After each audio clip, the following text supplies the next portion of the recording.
Пеевски е бил информиран за решението от началника на НСО.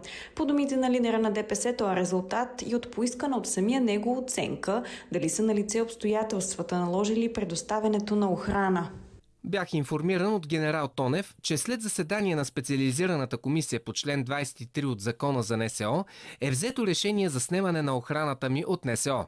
Това решение идва и в отговор от поисканата от мен през декември миналата година оценка от компетентния орган на това дали има изменения в обстоятелствата, поради които е определен режимът ми на охрана.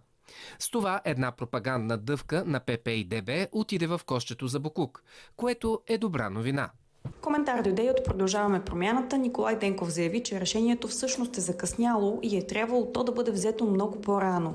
Минути след това стана ясно, че лидерът на ГЕРБ Бойко Борисов също остава без охрана.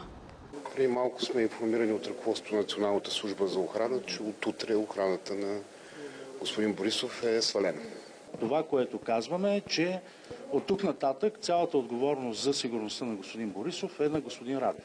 Решението за сваляне охраната на двамата лидери идва след като през последните години темата беше дискутирана многократно в пленарната зала, а миналата седмица искането на Продължаваме промяната Демократична България беше отхвърлено от мнозинството.